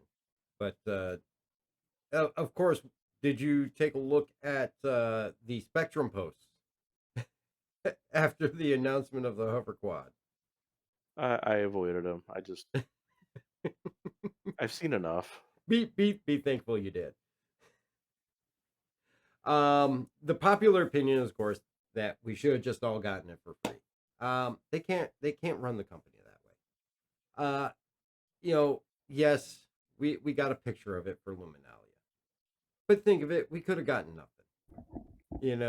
And there's a large group of people out there that I can't say large. There's a small group of people out there that really think we were owed this. That everybody in game right now should have gotten the hover quad for free, no charge. Just give it to everybody in their thing. And I'm sorry, I don't agree with that. They develop the game off of what they create and pledges that they get. So, and asking $25 for a war bond on this thing is not unreasonable. And now, granted, people have budgets, and not, one person's budget versus another person's budget doesn't determine what type of person they are. But obviously, we got the availability to get it in game, so it's not going to be a huge cost in game. It'll probably be easy to get after a couple of bounty missions or one mining run. Um, I don't. I really have that feeling that if they had been given it for free, well, then we're just going to get complaints that for whatever reason you only gave us this for free. You should have given us all javelins. Yeah. So yeah, it's interesting. Starpo, will it still be possible to buy ships in the store when SC releases? In the store, as far as the pledge, my understanding as far as how it was originally designed, and I haven't seen any differently, is that the pledge store is to pledge for the backing of the game, the development of the game, and all that. So as a Kickstarter, as a crowdfunded, your gift for crowdfunding is the fact that you'll be able to keep those ships when the game releases. You already have them. You won't have to grind in game to get them. Now, originally, once the crowdfunding was over and the game was released, the pledge store would be gone, and anybody that wanted anything had to earn it in game, meaning that they're gonna have to grind for it, do that work, and take the time that it takes to get it. Obviously, I haven't seen anything saying otherwise since then, but they are also still talking about sequels to Squadron 42 once that comes out, which you got to take that with a grain of salt because we don't even have Squadron 42 out yet. Um, and obviously, games these days, microtransactions being what they are and all that, is it possible that that route could change and they could decide to leave the pledge store open? It's very possible. Could they do it under the guise that, hey, we want to move forward with sequels and all that, so we're going to crowdfund that? They could definitely do that. But as far as information I'm aware of, it has not changed that the pledge store will disappear when the game is released. I And would I'm say it would be safest to assume that and go look at things going that route until we hear directly from CIG that it changes. and I would I agree. I think that the pledge store will go away when it goes live, but I do think that there will be avenues to buy in-game items with real world money. A lot of Gray MMOs, market. no, a lot of MMOs I think are starting to go into additional subscriptions and bonus content when they add new things um, that allow you to access certain things because you subscribed that you couldn't access in the game or can't Hmm. get in the game. So I think there might still be an avenue when they go forward, just as a source of revenue for them. Not Well, not like what we see in the pledge store. I don't think every ship would be available, but maybe some one-off thing that they created once the game is up and running. yeah, very much like limit sales to special ships like the BMM. I mean, obviously, Javelin's going to be one of those ones that there's going to be limited. They've always wanted to keep limited access to the Javelin. Well, actually, the Polaris is no longer hull limited. I But things like the Kraken, the Javelin, and all that. I'd be surprised if they had like in that subscription model type thing that I was just talking about. I'd be surprised if they had capital ships in there. I was thinking more like single seat ships or smaller ships, small Yeah. to medium maybe. I mean, these days you look at though. I mean, everything is microtransactions. I Yeah. mean, so many. I mean, if anybody obviously has ever played an EA game, you're I think it's a microtransaction game. You have to do a microtransaction to do a microtransaction to hopefully get something in game. Um, it's and I mean they take it to the extreme. Um, but game developers and game companies have found that that's a way they can actually, obviously offset more profit and make more profit off of game that they've already released and just keep the money rolling in as people do those microtransactions for different skins, different abilities, different things. Um, I hope we never see Star Citizen go to the extreme that some of these game companies go to with them. I would imagine I would not be surprised if we see some type of microtransaction uh, kind of system, but hopefully it's very limited. Yeah. And it's I mean, right now we know on the pledge store you can buy AUEC, you can buy obviously gear packs, weapons, armor on top of ships. Now if you look at kind of like what Starp was asking, I could see the shutdown of ships kind of like what you're talking about, but I could see them keeping all the armor, the weapons packs, and the things that are non-ship related available to buy on the pledge store as possible. hmm Well, we Yes. can buy it subscriber store, right? Yeah, the subscriber exclusives. Magi, yes. Yeah, they are supposed to stop when the game goes live. So right now, I would definitely say, unless CIG comes out and states otherwise, continue going off of that belief there that once the game goes live, you're not going to be able to pledge these things.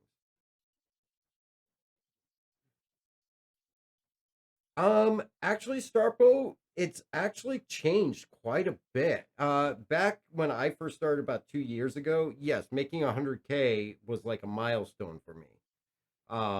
And it was a lot tougher to make 100,000 in game, let alone a million. Nowadays, you can actually make that in two bounty missions. You run 2 quick bounty missions, you can make that in no time now. So definitely a lot of evolving in the AUEC earning gameplay of Star Citizen has occurred even just the last year, especially in the last 2 years. So where before you ground, for hours on end to really walk away with 100,000, you I can do one cargo run, make 100,000. I could do one mining run, one rock, and I could walk away with 300,000. So really, the earning potential has quite increased over the last few times. So, yeah, I don't think the buying of the ships in games is going to be as tough unless you're going for like the 890 jump. If you're going for, something that's 33, 34 million, yes, you're going to have a grind. If you're going for something that's 1 or 2 million, you could have that really in a couple days if you have the time to sit down and play. If you're somebody that only gets the opportunity to play an hour, hour and a half a day, a week, you could earn that much easily and have those ships. Magicool, I do agree. Renting the Prospector is a little bit tougher. I wouldn't say it's not a good idea because, of course, if that's definitely what route you want to start with, you can get by with it and you can make a decent profit off of it going after Laranite, Bexelite, and things like that. Obviously, you can't change the mining laser and you can't change any of the modules, but you can still do some belt mining and make a decent profit with the refining. So yeah, definitely. And yes, Bright is correct that a couple bounties being after you've unlocked the high tier bounties. But there's also plenty of other ways. And definitely for anybody that's having trouble earning AUEC, I can't recommend more heavily about joining an org. When you join an org, you have the ability to play with others, share missions, be able to have access to those higher tier bounties if you haven't reached it yet. You can have somebody that has share a bounty with you, go out with them and do it, and you can make that higher amount. Orgs and group gameplay is definitely a huge component of the PU. And you'll only benefit by working together and in a group to really maximize the benefits of all these missions and everything. If you get in with a group and you do the Maltrox Idris mission, I mean, you're going to walk away with that. If you do the full loop, which can take, an hour and a half, 2 hours, you're going to walk away with hundreds of thousands of dollars from what you share with everybody. Take call to arms, finish out those 5 or 6 missions. You'll be walking away with some bank. Just do one run of Xeno Threat, and you're going to be walking away with 300,000 easily, even if you're just doing the driving the ship that hauls the cargo. So yeah, money earning is not quite the problem that it was before. So all right. So I want to thank everybody again for joining us. Jaysco, did you have anything else you wanted to go over or address? No. I All haven't covered right. it all. And definitely I want to thank everybody in our chat for chipping in as well too. Keep in mind you can always send any kind of questions for State of the Verse over to darkhourexperience@gmail.com. Starpo, can you equip a Lancet onto your rented Prospector in Arena Commander? No, unfortunately, you cannot change the mining heads or anything else on the rentals. You have to fly them as stock. Yes, Magi, the group gameplay also introduces the healing dynamic, which is a great addition because Bright can tell you he's one of our main medics. It can pull your butt out of the fire in a heartbeat, and it does definitely help with FPS missions. What's up, Hordes and Bacon? Well, if you missed the show, it'll be available on the VODs here, and of course, tomorrow evening we'll release it over to YouTube. But definitely you can catch it in either one of those spots there. But definitely want to thank all of you for joining us. For future questions, future shows, of course, we're here weekly every Saturday at 8:30 p.m. Eastern Time.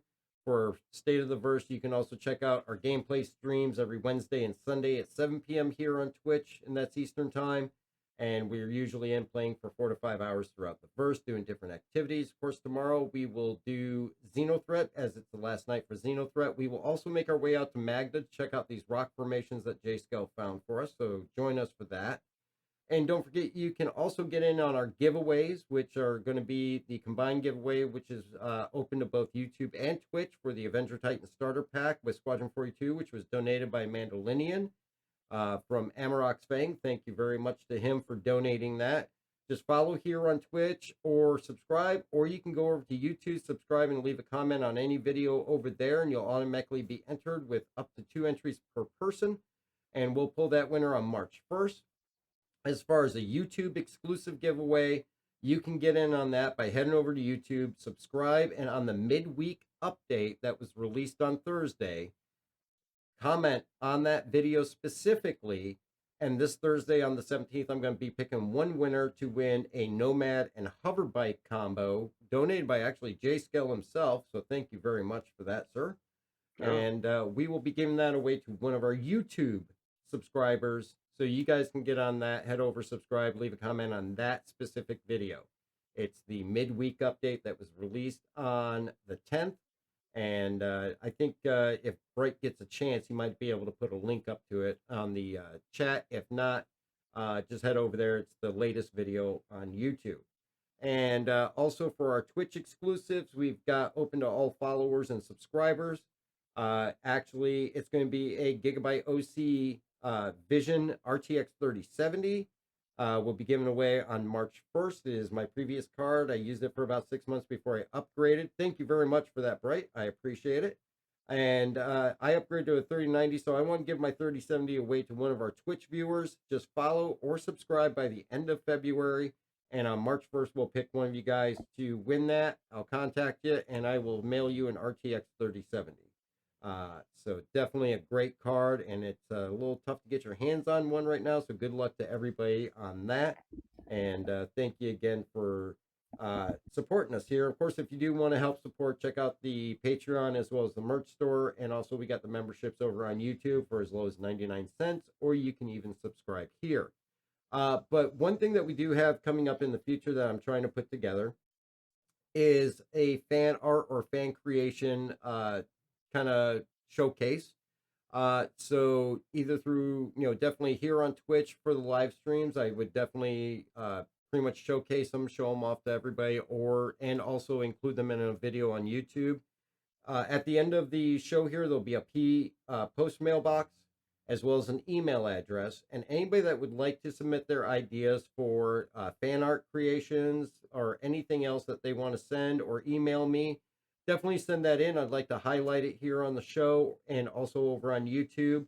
And if we get enough entries and we get enough people interested in that, we will create a fan art competition. If there's enough, might even be able to do it something on a monthly basis and come up with a giveaway or a prize for first place for that.